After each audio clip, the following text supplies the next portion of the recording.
We have here the mock-up of actually a poster featuring pictures from his new album, which I assume is due out to be released any day now. It'll be January 15th. Okay. Yeah.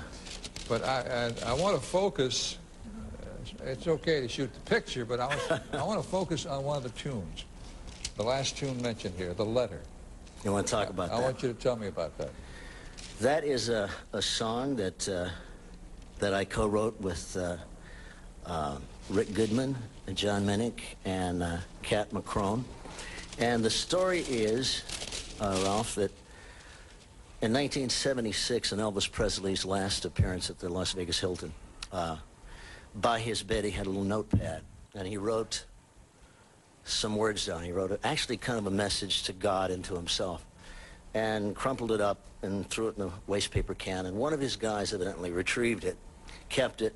About 7 or 8 months ago, this note showed up in a Sotheby auction sale.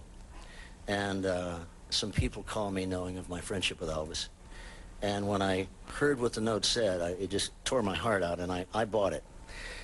Somehow that got out, and Elvis fans from around the world started to write me wanting copies of this letter, of this note. So that's when we decided to write a song around it.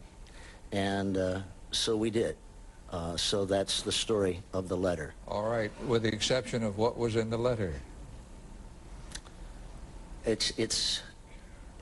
I'm paraphrasing, of course, but it said, I'm finally alone. I'm glad they're all gone now. I probably won't rest tonight. I have no need for all of this. Help me, Lord. Do you think he was addressing his fame, show business, that sort of thing? I think he was addressing his loneliness.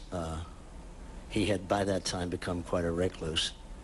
And you knew him rather well, didn't you? we were very close friends. He used to come out on stage and say, "Hi, I'm Wayne Newton." He did many, many times, and it's on several of the live records that he did from the Hilton.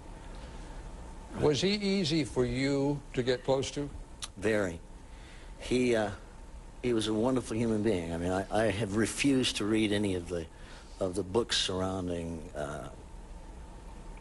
him, his life, simply because none of them mirrored the person that I knew and loved as a friend. Was he interested in what you thought of him as a performer? I think that he was interested in what the world thought of him, which is why he became so very unhappy toward the end. All right, let me rephrase that. Often entertainers are interested in what other entertainers think because they know that they will give you some sort of response coming from the viewpoint of an entertainer. Did you think Elvis, despite all of his success, needed some kind of positive reinforcement? Not so much of what he was on stage, because obviously that got fed, by an audience.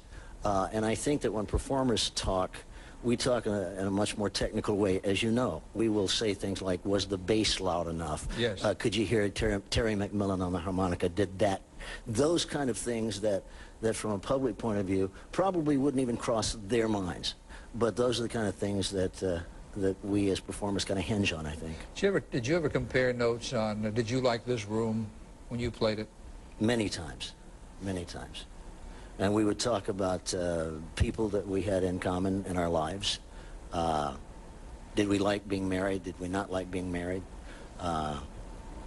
The things that guys talk about. Did Elvis, and I certainly would not invade your privacy, but did he reveal things to you that he's not revealed to anyone else? Well, toward the end, we had quite a conversation one night in his dressing room where he talked about his loneliness, his love for his daughter, the fact that he felt for him it was pretty much over. The conversation went on about 2 hours, and he was very troubled. You mean he was prophesying his own death? I believe that, yes. I mean, in retrospect, I didn't realize it then necessarily, but certainly in retrospect. Well, he was a great entertainer, so are you. I'm sure he valued your opinion. I appreciate it.